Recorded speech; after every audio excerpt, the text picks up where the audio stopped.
the Inspector General of Police, the Deputy Inspector General of Police, the Director of Criminal Investigation, the PS Medical Service, Dr. Oluga, PS Public Health, Mary Mudoni, the CEO and the Chair of the Social Health Authority, the CEO of the Digital Health Agency, the CEO of our regulator, Kenya Medical Practitioners and Dentists Council, Dr. Kariuki, the CEO of the Clinical Council of Kenya,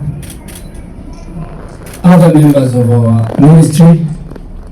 We have called you here as we promised, and I have a very short statement and then do a handover to the Inspector General of Police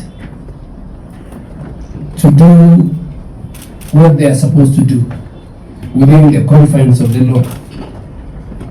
The Social Health Authority, SHA, and the Kenya Medical Practitioners and Dentists Council has today submitted a total of 1,188 files and supporting evidence to the Director of Criminal Investigation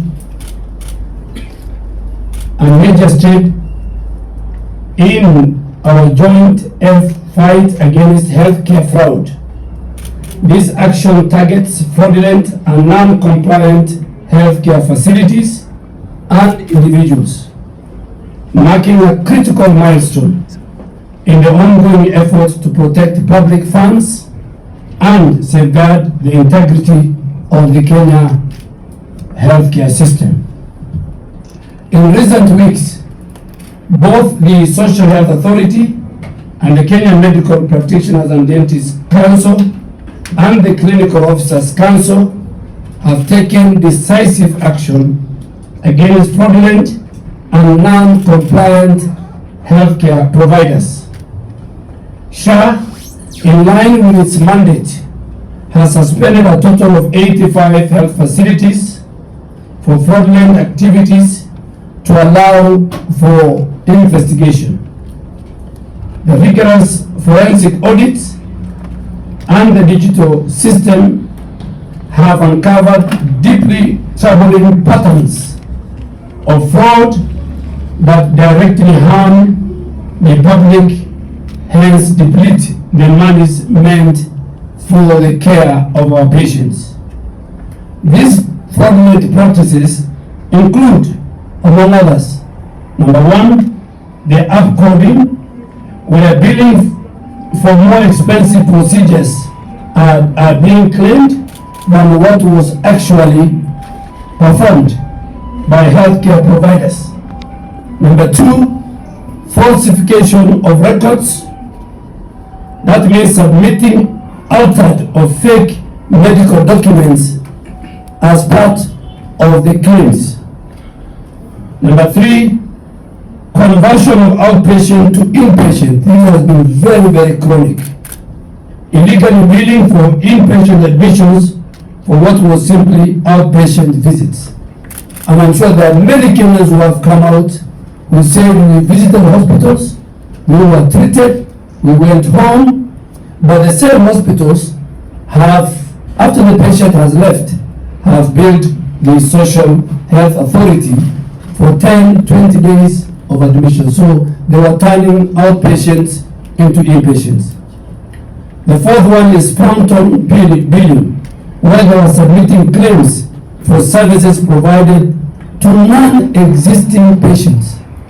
And we have the evidence which we are doing. All this, we have evidence of patients, of healthcare facilities, and we are providing and handing over to the leadership of the National Police Service led by the IG.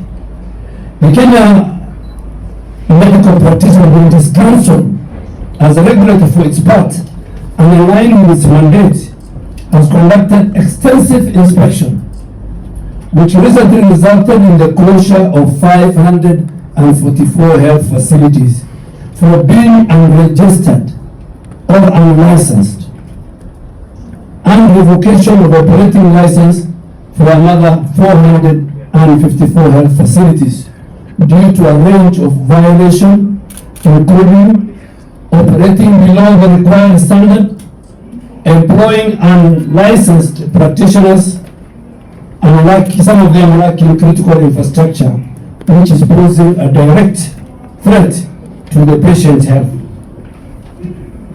So the categories of the facilities we are submitting today to the DCI of the 1,188 files are the culmination of these efforts with the SHA providing 190 files and the regulator Kenya Medical Practitioner Dentist Council providing 998 files.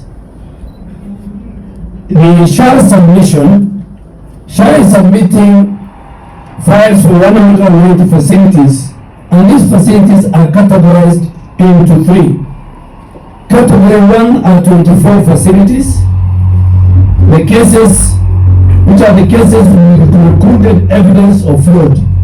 So these 24 facilities, forensic audit have been done, the system evidence is being provided, and is complete, and we are handing over complete evidence of fraud for the DCI to do further investigation and do what is necessary within the law.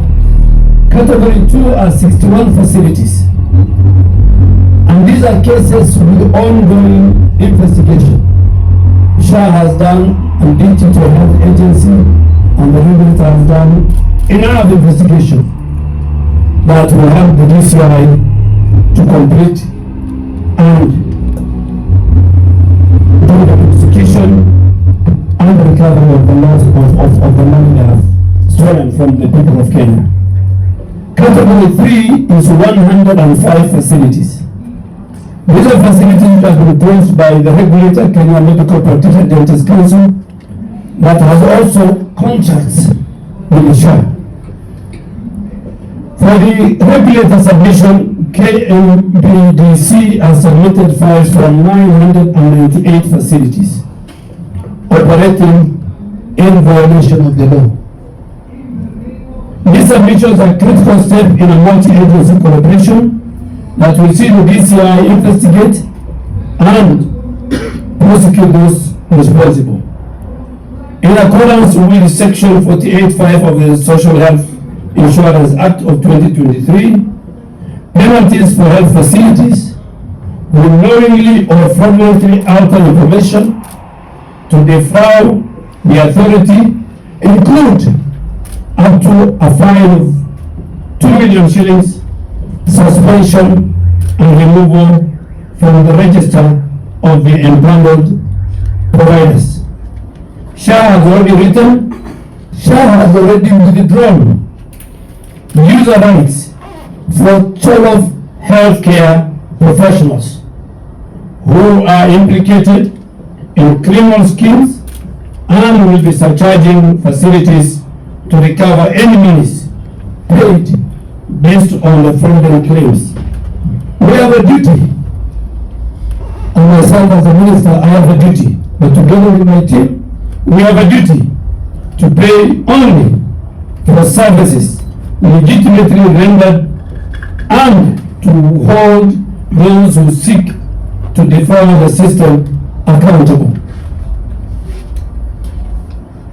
Further, in accordance with the Section 22, subsection 4 and 5 of the Medical Practitioners and Dentists Council, CLAP 253, penalties for facilities to operate premises that are not licensed or employ or engage services of medical practitioners or dentists who are not registered or licensed include fines of up to 10 million or imprisonment for a term not exceeding 5 years.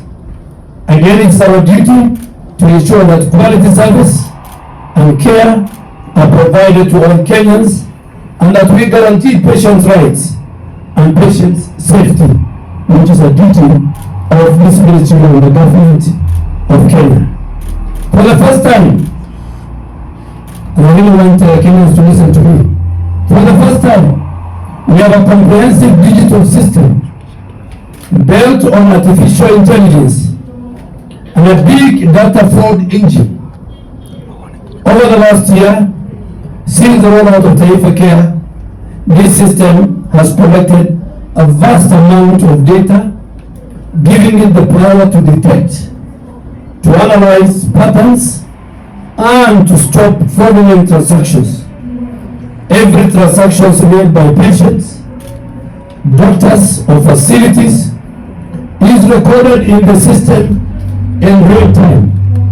Today's submission of evidence to the DCI marks a critical next step in our fight against healthcare fraud. We have established a joint multi-agency investigation team with officers from the DCI, the Ministry of Health, SHA, KMPDC, and the Digital Health Agency. This team will work closely to ensure that all the perpetrators, be they facility owners, or doctors, or patients, face the full force of the law. Let me be very, very clear. Let me be very clear.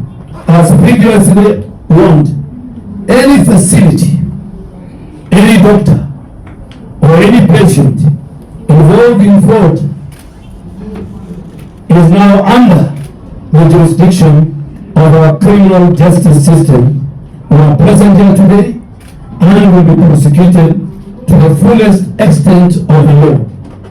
We call on all Kenyans of goodwill to continue their vigilance and support in this fight against fraud.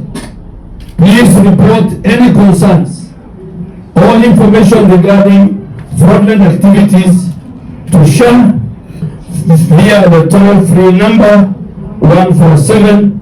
Your participation is vital to securing a healthy future for our nation.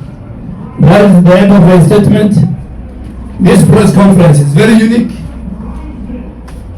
because the IG is here and his deputy and the DCI. So I'll hand over the files to them.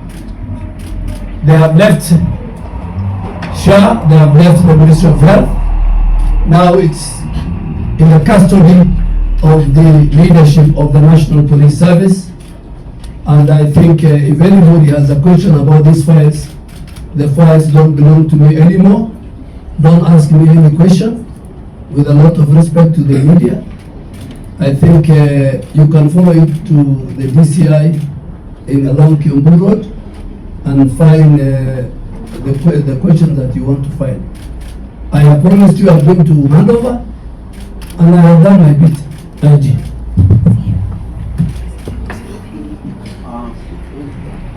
Thank you very much, Waziri.